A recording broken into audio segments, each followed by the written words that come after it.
Hey guys, it's Sim Queen, and today I am doing a renovation for my save file. We have moved on to Magnolia Promenade. This is actually the first renovation I'm doing for Magnolia Promenade, but I've already posted the reno for Roadstead Reno. That was a furniture store that I actually kept as a furniture store. I just did a huge overhaul on that build, and now we're on to the toy store. This is called Paddywack'S Emporium. I kept the name, I kept the premise basically. It's still a toy store. It still has the apartment upstairs. I just love that idea. For me, whenever I play and I have like Sims that own a retail store, I often want them to stay there longer than just a few hours. They have needs, and I find that my Sims end up spending sometimes even a few days in their retail store if there's a place to live above it. What you could even do is buy like an empty lot somewhere, or buy something really inexpensive as your main lot, and then as your retail lot, spend a little bit more and get something with an apartment above so you can actually live there. And you can pretty much spend all of your time there. I don't think you really ever need to leave that lot to go to your quote unquote home lot. So that's kind of what I do. I kind of just cheat the system a little bit. I very rarely play with retail lots, but when I do, I prefer my Sims spend most of their time there and primarily live on the lot. So I had a lot of fun doing this because of the apartment upstairs. I think it turned out really, really well. I'm super happy with it. The toy store was a bit tough because I feel that we're so limited. Well, no, not limited, but I'm kind of bored with the kids' items. I think we've had the same ones for so long. Most of them are from base game. We just don't have a lot of options anymore. And I mean, I pull out a few items that are new, but for the most part, I'm sick of looking at the same things. I would love to see another kids pack. I'm probably alone on that because we already had like the toddler stuff pack, and it would just kind of be repetitive. But maybe as a kit, I would, yeah, actually, if they're gonna make kits happen, which apparently they are, I would like to see one for kids because I just don't think we have enough stuff. And the stuff that we do have is just kind of boring. I don't know. So many like drawing tables too. Come on. Like there are way too many. I think I only put one, maybe none in the store. I can't quite remember. You can see I'm just littering this place with stuffed animals. I wanted it to be very bright and colorful and a little bit cluttered as well. I use those cloud lamps too, which I never use, but I thought this is a good excuse to finally use those. Lots of rugs. Basically, one side is mostly toddler stuff and the other side is kid stuff. I also have like a little area where I placed a bunch of those cute bear chairs. I actually really like those. I use them quite a bit in my kids' rooms. And then here I placed some doll houses as well. And then there's a shelf at the back with a bunch of lamps, and yeah, just as many kids' items as I could pack into this little space. I'm not really too keen on spending a ton of time on these retail lots for Magnolia Promenade. I truly believe this is like the least visited world in The Sims 4, and like personally, I never come to these lots, retail lots. I never own them either.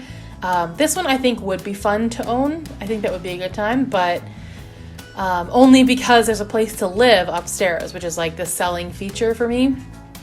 Here I'm just putting in a bathroom, which I also wanted to be very colorful as well. And then I think we're on into the upstairs. So there were some moving boxes up there, which I think is kind of a cute idea. It was mostly empty, except for those boxes. And then I had to move some walls around as well. And yeah, the windows, I had a hard time with the windows because I had to build around them. So I think I took them out and placed them afterwards because it just made more sense.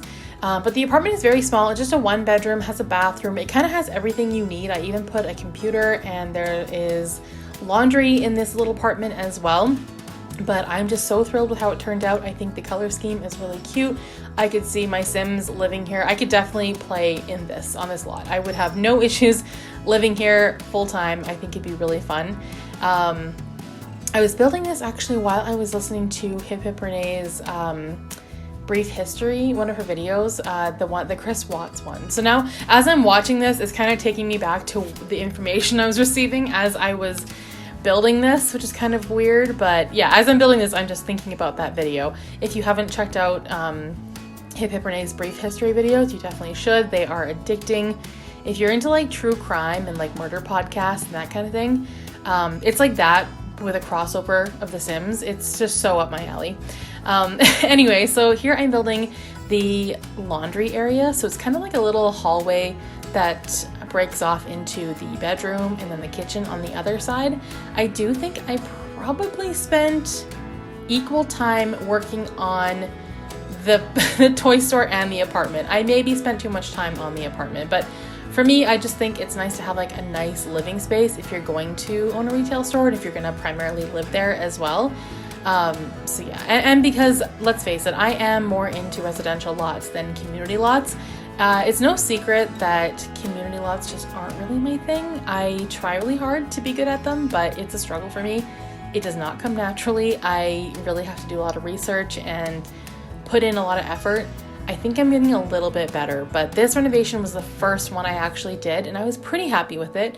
After this, I did the Roadstead reno, and then I did I think it's called JF&S Clothing, but I changed it to JF&S Wedding Boutique or something like that. So it's mostly, a wedding boutique. So like wedding dresses and like, I mean, we don't have a lot of stuff for weddings in the game, but I tried my best to find objects for weddings and dedicated that whole build pretty much just to that. And then I actually built a lot from the ground up, which was really impressive for me. I never do that for community lots, but it turned out really well and I was super happy with it. It is my dream bakery, basically, because I'm a baker. So I wanted to build something that, I don't know, something obviously for the save file, but at the same time, like, I wanted to build something that I knew I would love. So I tried to do both, and I'm actually happy with how it turned out. I'm excited for you guys to see it. I am just putting the finishing touches on this build, just a little bit of an outdoor area. There's like a barbecue and chairs and tables. You're gonna wanna lock that door so that your customers don't go into your apartment. I would even maybe put a fence like leading, like at the top of the stairs there, so they can't come and use your barbecue either. Because they will completely take over the whole lot. But yeah, that's pretty much it for Paddywack'S Emporium. If you guys enjoyed this video, please give it a thumbs up, comment down below, and I will see you guys in the next video. Thanks for watching.